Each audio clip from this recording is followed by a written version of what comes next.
A comienzos del siglo XX, Estados Unidos contaba con una de las ciudades más peligrosas del mundo, Portland, en Oregón.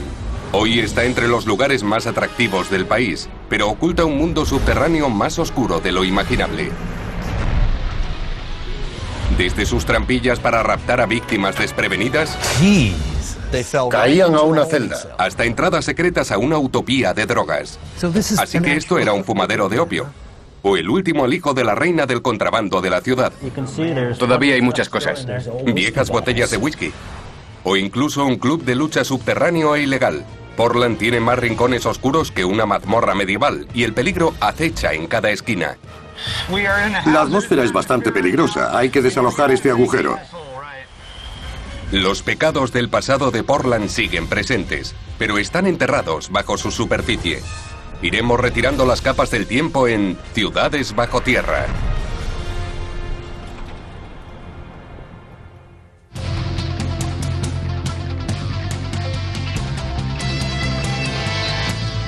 Ciudades bajo tierra. Portland, la ciudad de los contrabandistas. Soy Don Wildman y estoy en Portland, Oregón.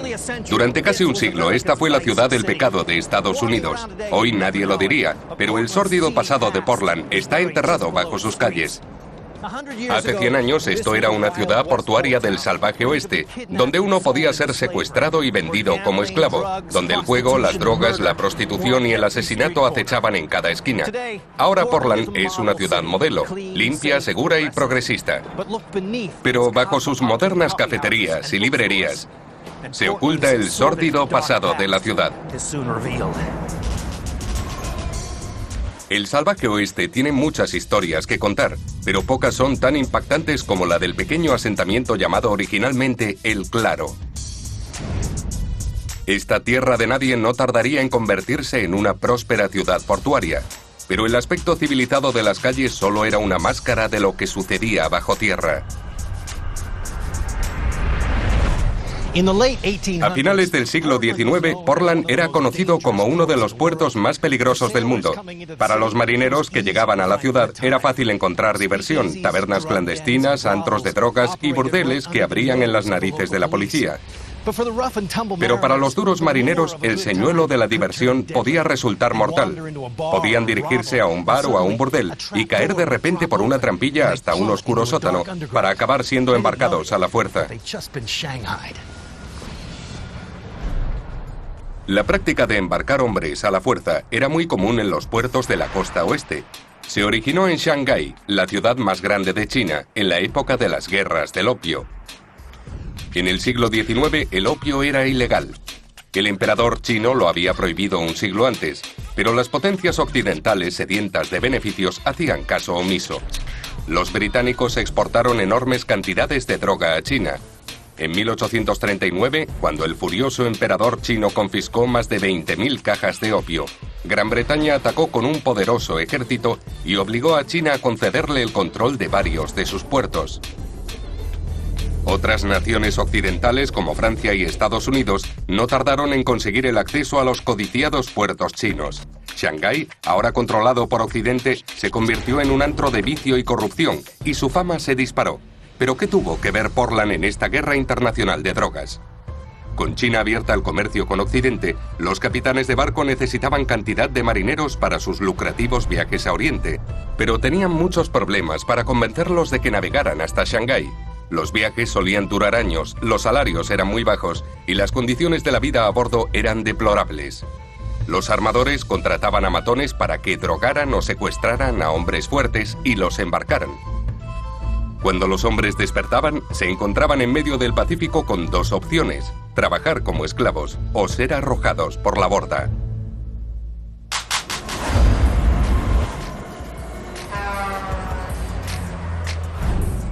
Me reuní con Michael Jones. Hola, Michael. Un experto en los túneles de secuestro de Portland, que iba a mostrarme el enorme mundo subterráneo del comercio de marineros esclavos de la ciudad. Aquí era, ¿no? Muy pocos lo saben, pero justo en medio de una calle, un acceso inadvertido conduce a la prohibida red de túneles. Y Michael es uno de los pocos que tiene la llave de este mundo subterráneo. Vas a entrar en lugares a los que entró mucha gente, pero de los que nunca salieron. No hay un sitio como este en todo el país.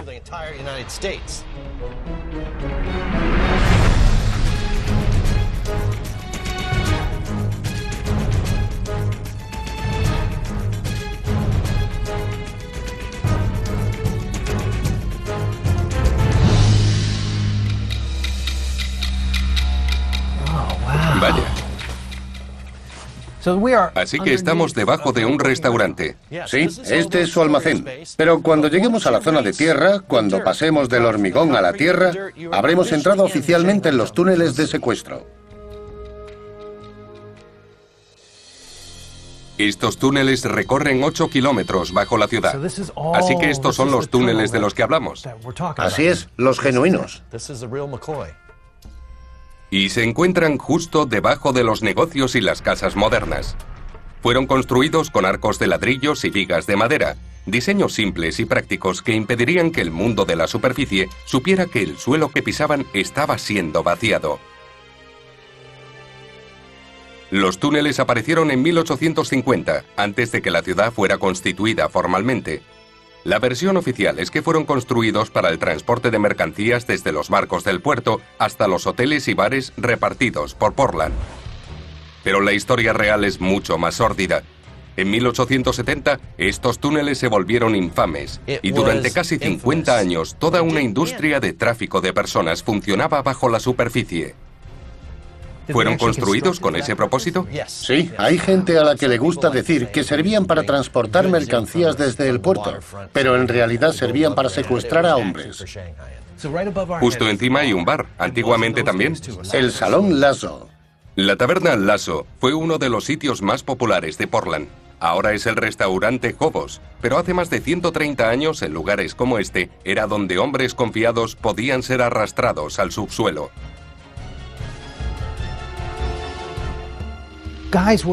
¿Eran atacados arriba y traídos hasta aquí? Sí, pero normalmente lo hacían de un modo amable. Usaban las bebidas del bar.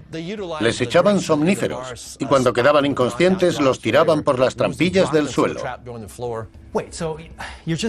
O sea, que un tipo estaba en un bar tan tranquilo y de repente se abría el suelo y caía. Exacto, pero estaba borracho como los demás y no se daba cuenta de nada. Así que todos estaban implicados. El camarero, el propietario del bar, todos. Y muchas veces los secuestradores eran los propietarios secretos de estos salones. Ya entiendo. Todo el mundo se beneficiaba. ¿Y cuánto ganaban? $50 por hombre. Con ese precio, salir del local no significaba estar a salvo. Los túneles nos llevaron más allá de los límites del bar bajo las calles de Portland. Y a la vuelta de la esquina del Lasso había un callejón con una desagradable sorpresa. Esta trampilla está en un callejón sin salida. Eso significa que al final del callejón obligaban a las víctimas a entrar. Y entonces...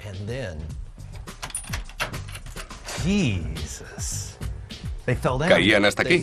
Caían a una celda. Pero necesitaban hombres sanos para sus largos viajes, así que se tomaban precauciones para entregar un buen producto. ¿Qué es esto de aquí? Son colchones victorianos. Se usaban en los prostíbulos. Cuando se gastaban, los traían aquí abajo y los ponían bajo las trampillas, para que las víctimas no resultaran heridas al caer. A veces morían, pero no era a propósito. Qué curioso. Los secuestradores también debían tener cuidado. Sus víctimas eran hombres fuertes que no debían despertarse de muy buen humor. ¿Aquí es donde los enterraban? Estos barrotes son singulares. No son redondos, sino cuadrados. Además, están clavados a mucha profundidad y muy juntos. De ese modo, las víctimas encerradas en la celda no podían alcanzar a sus secuestradores desde adentro. ¿Cuántos hombres podía haber en una celda como esta? Como sardinas en lata. ¿En serio?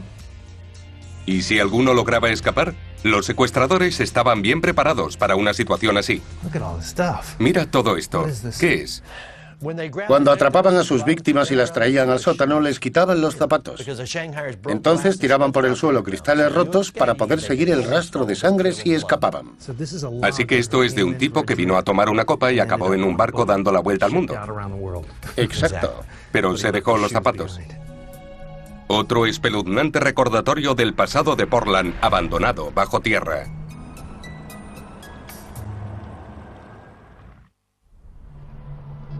Hace un siglo, bajo las calles de Portland, un laberinto de túneles fue hogar de despiadados secuestradores.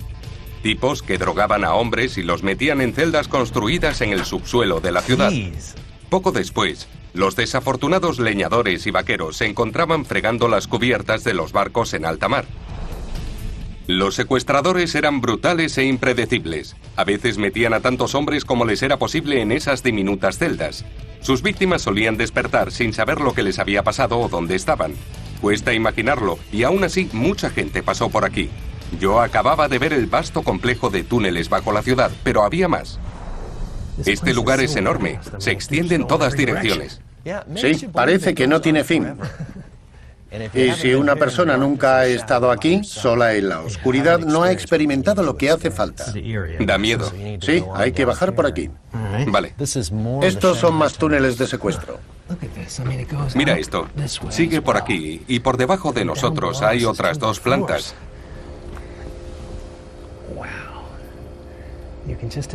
Imagino que aquí sucedieron cosas terribles. Había una zona en especial donde las celdas originales se conservaban intactas. ¿Qué hay por aquí? Esto es una celda y es muy pequeña. Está en medio de 2 edificios. ¿Te refieres a este hueco de aquí? ¿Sí? ¿Se puede subir? Sí, ahí hay una escalera. Vale, vamos a verlo. En esta zona compartían celda con las ratas. ¿Con ratas? Este era el peor sitio, por eso mantenían a los hombres drogados. Encima de mí hay una iglesia donde se está celebrando un culto. Y aquí abajo hay una celda. Una zona para hombres secuestrados en el siglo XIX. Estaban tan apretados como sardinas en lata. Y permanecían encerrados hasta que los embarcaban. La ciudad está llena de lugares como este.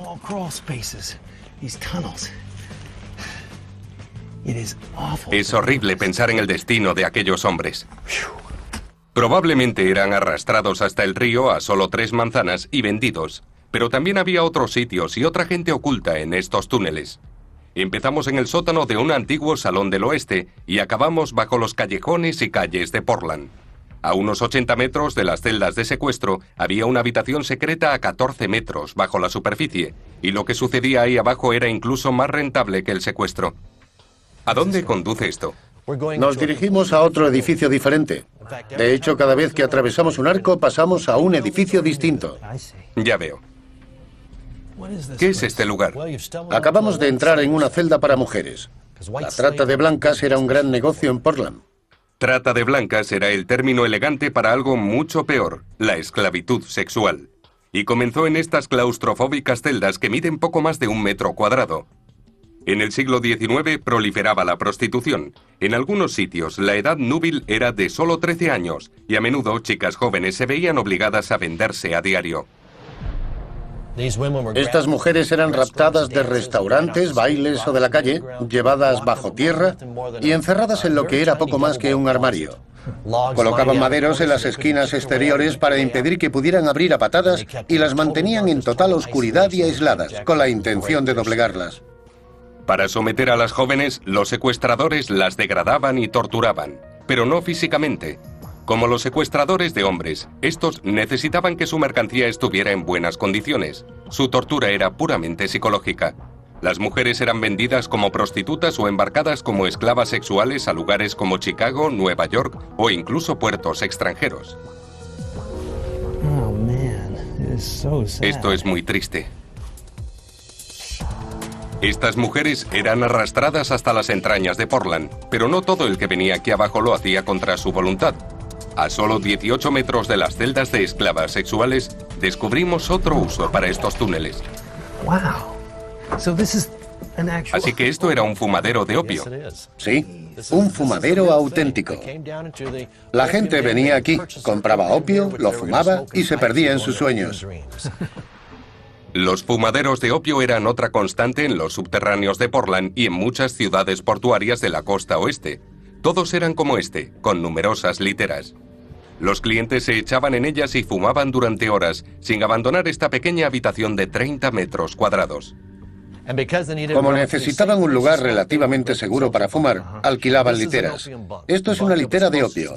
Las camas inferiores eran más caras porque si uno se caía, no le costaba mucho volver. Ahora entiendo lo de la comodidad.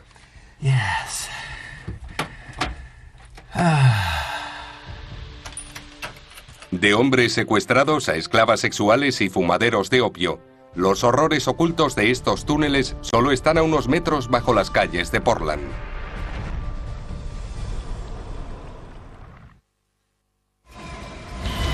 Con los peligros que acechaban en cualquier hotel, callejón o taberna, ¿qué hacía que esta ciudad fuese tan popular?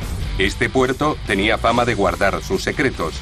A comienzos de siglo, lo que sucedía en Portland se quedaba en Portland, y así debía ser. Esta ciudad, junto a la mayor parte del país, no tardaría en verse envuelta en una lucha que acabaría convirtiéndose en uno de los periodos más duros y criminales de la historia de la nación. En la superficie, la ciudad seguía teniendo clase. Pero esa imagen correcta y formal era solo una fachada. En realidad a esta ciudad llegaba más alcohol del que podía digerir, por un mundo secreto de contrabandistas y traficantes ocultos en sus vastos subterráneos. Los matones andaban sueltos por la ciudad y por todo el país. Y todo como resultado de una cruzada moralista que comenzó 50 años antes. La ley seca se instauró en 1920, pero sus raíces se remontan a mediados del siglo XIX, cuando se formaron grupos religiosos para combatir el alcoholismo social. Rezaban y protestaban en casi todos los estados, y su única propuesta era prohibir el alcohol por completo. Pero el plan para ilegalizarlo salió mal. Los sindicatos del crimen en lugares como Nueva York, Chicago y por supuesto Portland dieron con una mina de oro. Empezaron a formarse bandas y el alcohol fluía bajo tierra. Me reuní con James Louis, el dueño del restaurante más antiguo de Portland, Huber's. Su tío abuelo Jim fue quien lo dirigió hace casi 90 años durante la ley seca. ¿Este es el local original? Sí, es de 1910. Aparecemos en el Registro Nacional de Lugares Históricos. Llevamos 128 años en este negocio. Originalmente este lugar era un salón del viejo oeste, pero cuando se instauró la ley seca en 1920 comenzó un nuevo capítulo de la historia de Huber's. En vez de cerrar el negocio lo convirtieron en un restaurante, pero la verdadera acción tenía lugar debajo. A través de una puerta reservada bajamos 3 metros y retrocedimos casi 90 años en el tiempo, hasta un bar clandestino.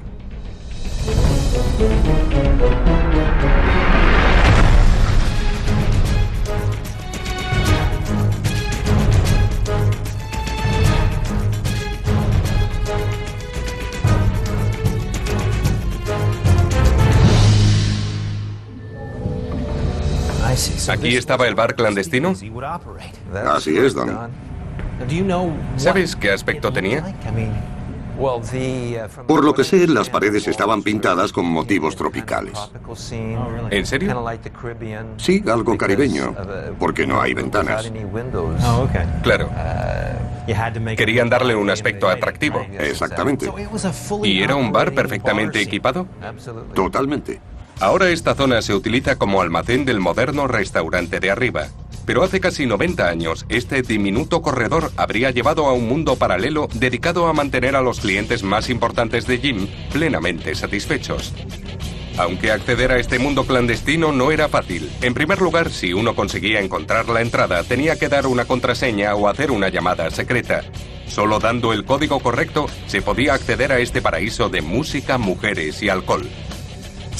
Estos sitios tenían que ser secretos, debían encontrar lugares desconocidos para la policía y almacenar aquí también el alcohol. El suministro era la parte más importante para el mantenimiento de un bar clandestino rentable. Ya que el alcohol estaba prohibido en todo el país, el propietario debía tener contactos, gente que le mantuviera los vasos llenos y evitara que se secaran los grifos. ¿Cómo pudo Huber's seguir sirviendo alcohol y mantener su reputación intacta? Gracias a los contrabandistas.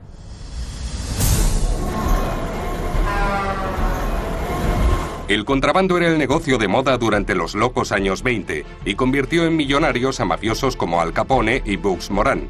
La importación de ron caribeño, whisky canadiense, ginebra inglesa y champán francés les hacía embolsarse hasta $200.000 por cargamento, en una época en la que $50 era un buen sueldo semanal.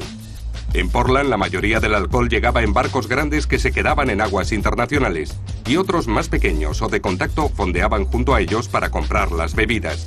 Tras cargar, estos barcos pequeños tenían que esquivar a los guardacostas que patrullaban la zona.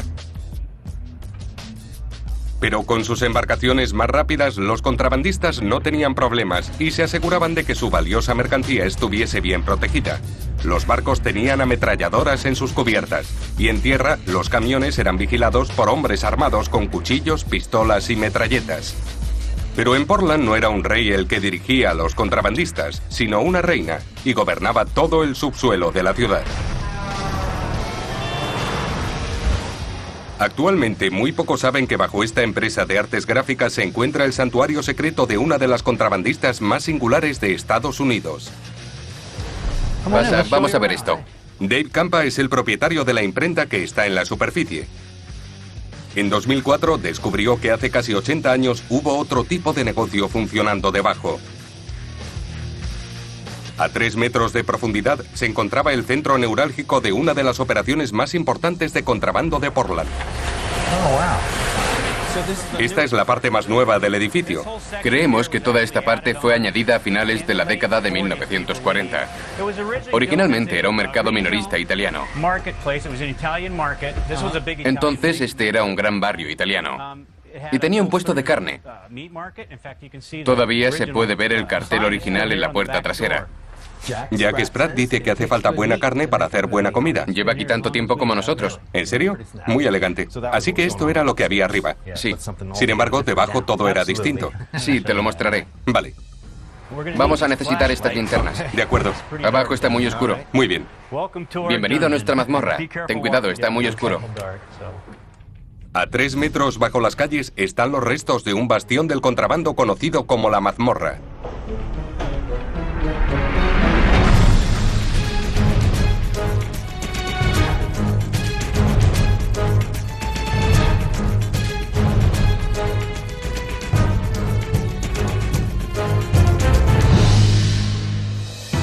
Y esta es la antigua sala de calderas.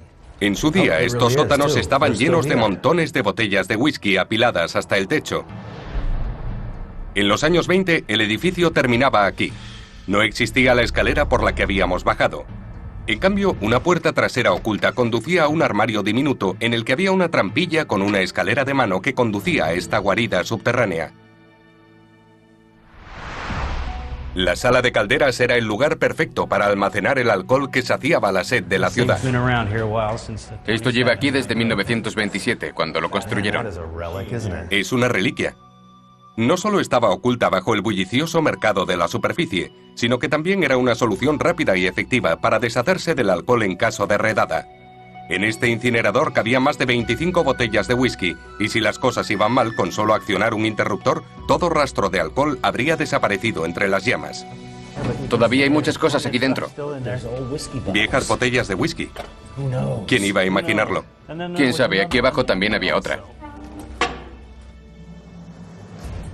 Pero ¿quién era la persona que mantenía el lugar con botellas hasta el techo? No se trataba de un mafioso ni de un jefe de la mafia. Por el contrario, esto era la peligrosa guarida de Prohibition Rose. Comenzó como madame de varios prostíbulos y cuando surgieron otras posibilidades con la ley seca, aprovechó la oportunidad.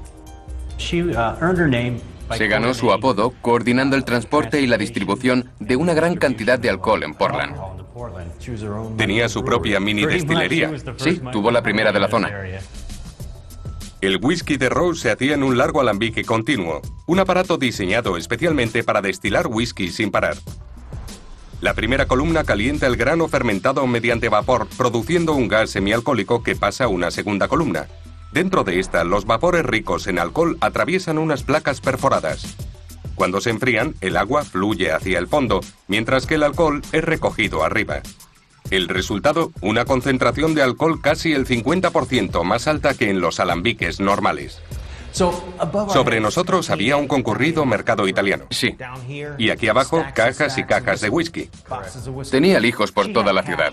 También tenía informantes en la policía y sabía cuándo iban a hacer las redadas. Supongo que mediante sobornos. Se aseguraba de que sus burdeles siempre tuvieran alcohol. Y ella lo dirigía todo. Sí. Ella lo fabricaba y lo distribuía. A pesar de que Rose tenía cuidado de sobornar a las autoridades locales, en ocasiones hasta ella recibía órdenes de cierre. Una de sus historias más famosas es que estaba un día en uno de sus burdeles cuando llegó la policía para registrar el local. Los hombres corrían por todas partes intentando esconder el alcohol. Entonces Rose les dijo: apiladlo en el centro de la habitación. Una vez hecho, ella se levantó el vestido y cubrió las botellas. Cuando la policía echó abajo la puerta, solo encontraron a Rose en medio de la sala leyendo la Biblia. Uno de los motivos por los que creo que no hay muchas historias sobre ella es que nunca la pillaron. 13 años después de la ley seca, el sheriff paró su coche frente a su casa, bajó la ventanilla y le dijo: ya es hora de dejarlo, Rose. Hora de cambiar. Se acabó.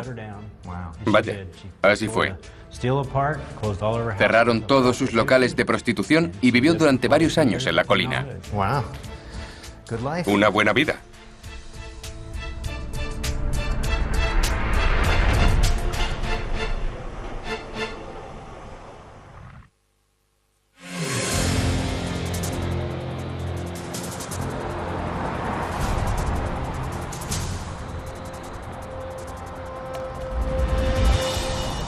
Hace tiempo que acabaron los días de delincuencia y corrupción en Portland. Ahora su puerto está flanqueado por carísimos rascacielos. Pero Portland es una ciudad grande y el delito no es algo del pasado. De hecho, si se sabe dónde buscar, se pueden ver pruebas de la actividad delictiva que se lleva a cabo bajo la ciudad. Actualmente las aguas residuales de Portland, como en cualquier otra ciudad, fluyen por las alcantarillas, pero en ellas hay signos de la existencia de un mundo ilegal de drogas después de todos estos años. El alcantarillado de la ciudad empezó siendo un pequeño conducto de madera construido en 1864 para recoger los vertidos de la calle Montgomery. Pero a medida que el contrabando y el tráfico de drogas se hicieron con el subsuelo, las alcantarillas se llenaron de enfermedades y contaminación.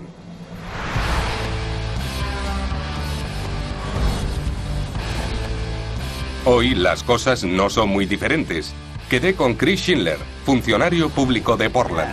Otro día de trabajo, ¿no? Otro día en el agujero. Es técnico del alcantarillado. No puedo decir que esté bien equipado para todo, pero lo intentamos. Iba a mostrarme un mundo en el que innumerables peligros podrían costarnos la vida en cualquier momento. ¿Vamos a bajar ahí? Así es. ¿Me preparo? Sí, este es tu equipo. Vamos a entrar en el agujero. Hay que llevar mucho equipamiento y todo por un buen motivo. Chris ha tenido más de un accidente ahí abajo. Hoy, la red de Portland cuenta con más de 3.500 kilómetros de túneles, 4.400 sumideros y varios miles de bocas de alcantarilla. Ha pasado de servir a unos cuantos negocios y hogares a mediados del siglo XIX a más de 500.000 de personas. Y si los residuos eran un problema hace 100 años, han aumentado exponencialmente con el crecimiento de la ciudad. ¿Qué es lo peor que has visto aquí? Lo más peligroso son las crecidas y cuando se encienden las bombas. Hay ratas, vandalismo, carritos de la compra, cables. ¿Carritos de la compra? Me sorprende que puedan meter un carrito de la compra por una boca de alcantarilla de 60 centímetros, pero así es. Pero eso no es todo. Cada día tiene que bajar para asegurarse de que la red mantiene el mundo de la superficie seguro y funcionando. Eso implica desde reparar cloacas estropeadas con ladrillos y cemento hasta construir represas o incluso derretir bloques de hielo que se han atascado en los conductos. Pero los peores peligros son los que no se ven. ¿Para qué sirve eso? Sirve para comprobar los niveles de 4 gases conocidos. Tenemos sulfuro de hidrógeno, monóxido de carbono, oxígeno y límite de explosividad. Y cuando alcanza un nivel peligroso, suena la alarma. Suena así. Es el sonido que nunca queremos oír. De acuerdo. Los gases proceden de una mezcla de residuos humanos, productos químicos y bacterias. Vamos allá. Buenos días. Si la concentración es demasiado alta, una persona podría desmayarse o algo peor. Y una vez tomadas todas las precauciones, entramos en un mundo subterráneo donde los peligros acechan cada día. Es profundo y sucio. Y muy estrecho.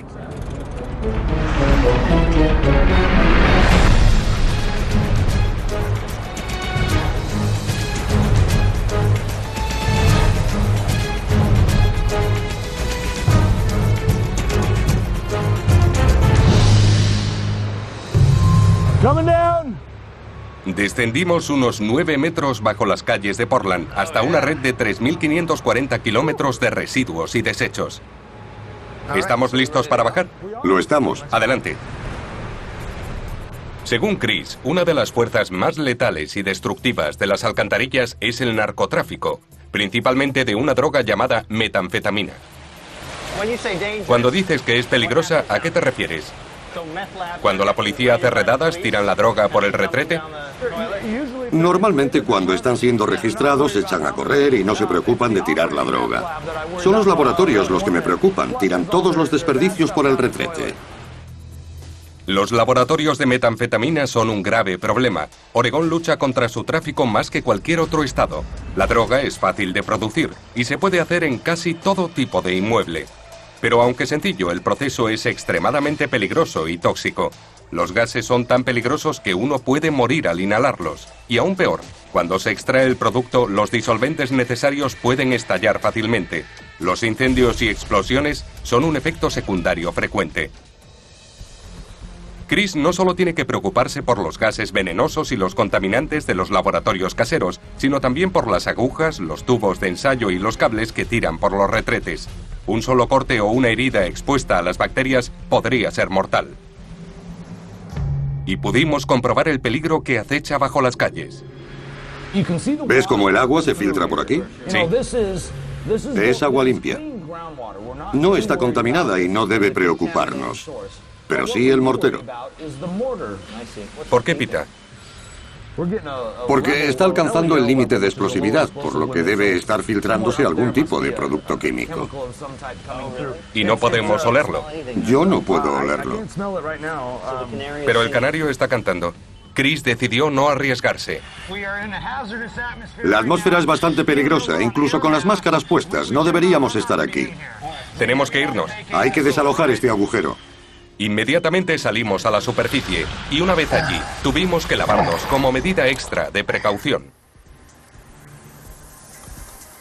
Pero eso fue solo el principio. Menuda ducha. Hay muchas más alcantarillas de Portland que explorar. Mi siguiente parada recibe el nombre de Gran Tubería.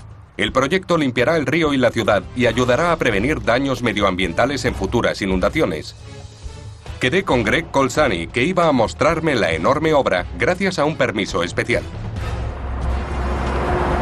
Vamos a entrar por ese pozo. De acuerdo. Esto es impresionante.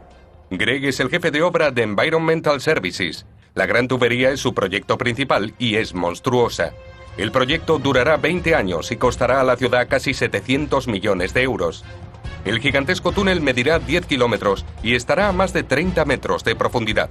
En 2011, este sistema de tratamiento de aguas residuales ayudará a reducir las inundaciones en un 96%.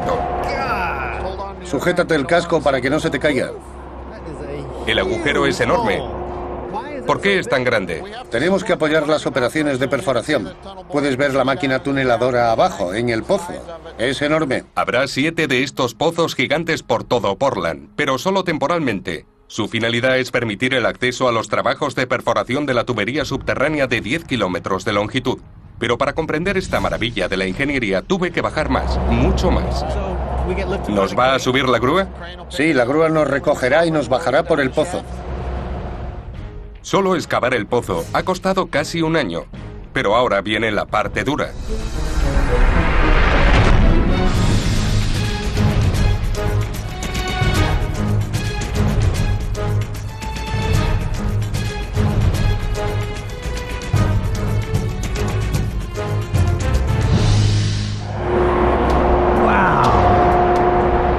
Es asombroso. Menuda vista, esta es la mejor perspectiva.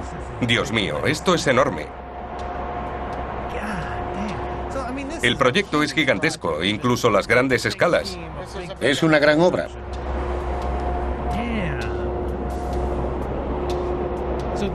¿Esta es la pared que hay que perforar? Así es. Vamos a perforar unos 7 kilómetros en dirección norte. Luego desmontaremos la máquina, la sacaremos, volveremos a montarla y terminaremos el túnel. Para evitar la polución e impedir inundaciones, la ciudad inició la construcción de esta impresionante maravilla de la ingeniería. La gran tubería será creada por una máquina tuneladora. Orada la tierra y al mismo tiempo va dejando detrás un túnel de hormigón formado por anillos de 7 piezas. Para mover cada pieza, que pesa 1 tonelada, utiliza un brazo de vacío que succiona los segmentos, los lleva a su posición correcta y los coloca en su sitio.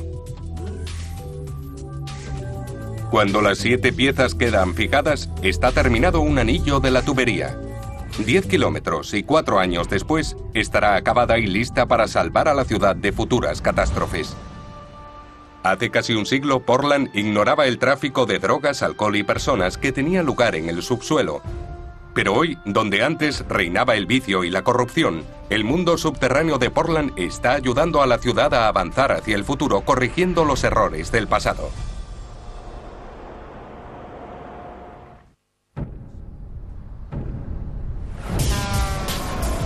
La ley seca provocó sin quererlo la aparición en Estados Unidos de un mundo plagado de alcohólicos y contrabandistas, mafiosos y funcionarios corruptos.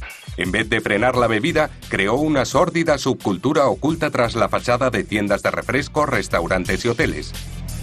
Y aquí en Portland tuvo el efecto contrario, abrió las puertas a la bebida. La ley seca nunca redujo el negocio del alcohol, solo pasó a ser clandestino. Lo cierto es que a los delincuentes de Portland nunca les fue tan bien. La venta de alcohol sirvió para promover otras actividades ilegales. Los bares clandestinos ofrecían desde drogas, juegos y prostitución hasta una brutal forma de boxeo sin guantes. El boxeo es el deporte más antiguo conocido y se remonta a la civilización minoica en el 1500 a.C. Se cree que el combate cuerpo a cuerpo podría datar del 3000 a.C. y se practicaba en las culturas egipcia y sumeria. Pero la violenta competición es más conocida por los antiguos Juegos Olímpicos, donde apareció en el 688 a.C. En un principio los combates eran una forma de honrar a guerreros caídos y era obligatorio el uso de tiras de cuero alrededor de las manos. En la época de la ley seca, los combates sin guantes se convirtieron en peleas de borrachos, en las que la única regla era todo vale. Este edificio se encuentra sobre lo que fue un club de lucha en el que solo sobrevivían los más fuertes. Muy poca gente sabe lo que solía suceder aquí abajo, y su acceso estaba prohibido al público. Pero Loretta Turner, administradora del edificio, conoce todos sus secretos y me dio permiso para acceder a este mundo de sangre, sudor y probablemente ninguna lágrima. Este edificio fue el Hotel Kenton, construido en 1905. Fue creado especialmente para los compradores de ganado que venían de todo el país a adquirir reses. Pero mientras se alojaban en las cómodas habitaciones, la verdadera acción tenía lugar debajo.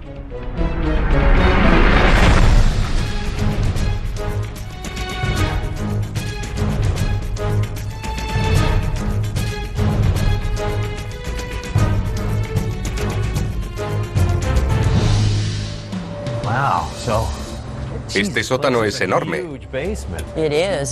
Es cierto. Es asombroso. Así era en su estado original. Prácticamente. A comienzos del siglo XX y durante la ley seca, a tan solo 2,5 metros bajo tierra había un bar clandestino al que se accedía por unas puertas secretas. Pero pasó el tiempo, el club de lucha cerró y este sótano quedó cerrado y olvidado. ¿Qué sabes de lo que sucedía aquí? Aquí se luchaba sin guantes. ¿En serio? En los años 20. Sí, aquí venía la gente a beber alcohol y a ver los combates que hacían en esa zona de tierra. Ya veo. Cientos de hombres y mujeres se metían aquí abajo, y a pesar de que el sótano contaba con 500 metros cuadrados, se aglomeraban para ver el combate. Incluso entonces, los luchadores hacían de su entrada un espectáculo. Así es como llegaban hasta aquí por estas escaleras. ¿Estas son las escaleras originales? Sí. Vale. Bajaban hasta aquí desde el bar que había arriba. Pero ahora aquí hay un techo, ¿no? Sí, pero antiguamente no existía. Creo que aún se puede ver el sitio en el que estaba la puerta. Por aquí hacían una especie de entrada triunfal.